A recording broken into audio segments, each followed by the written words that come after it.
Hey YouTube, just an update on the 68. Working on the core support. I'm running a 390 big block that's been stroked, so any of these cars that came with big blocks had a much larger radiator.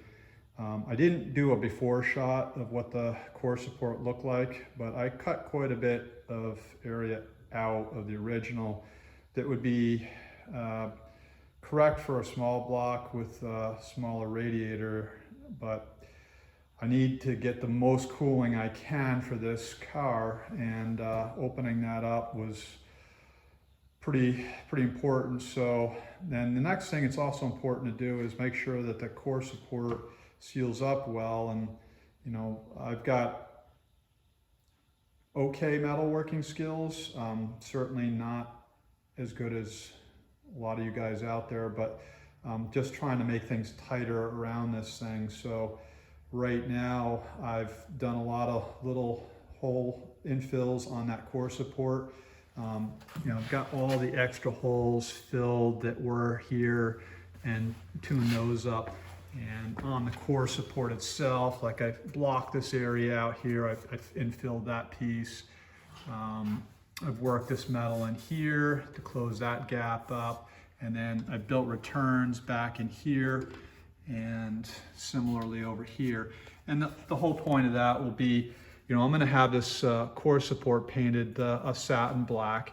So I'm gonna use a neoprene tape and tape this off and seal all of this up around here. And then at the actual cross member here, which I've completely boxed in with a heavier gauge metal inside, I'll put a foam tape down below, so that'll seal up really well. And you know, it's also important to seal on top. So when you're moving down the road, you really have good static pressure up against this thing. So you know, you're forcing that air through that radiator, and this is going to have AC too. So even more important to get as much air pulling through this thing as possible. I have a Wizard radiator, and nice quality radiator. And it came with 2 Spall electric fans. Again, trying to maximize the amount of air pull through this, and get just the maximum cooling. So yeah, with that larger radiator in there, I also needed a place to bring my wires across. My battery's in the trunk, and I made an electrical panel right here that's removable.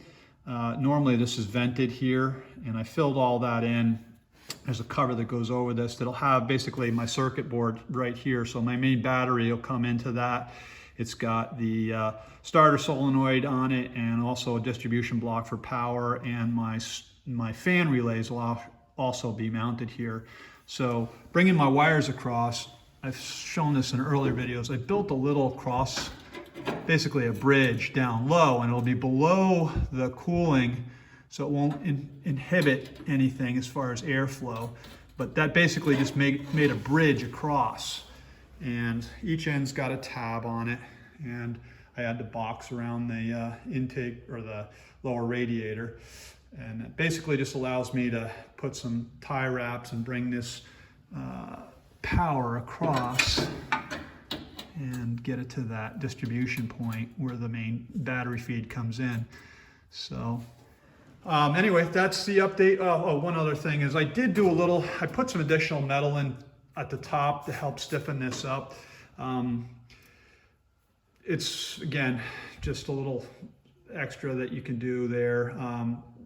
Boxing it would be even better, but you know, I just went with some 16 gauge tabs across there. There's, I think, 5 of them, right? Like 1, 2, 3, 4, 5 to help stiffen that up. And then these bolt all the way through.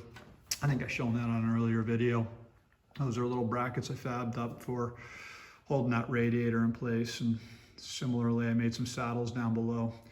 But okay, well, anyway, thanks for watching, guys, and hope you're all safe. And you know, if you got anything to share on something you've done, let me know. But this is the best I could do, and hopefully it gets the job done. All right, well, you guys take care. Thank you.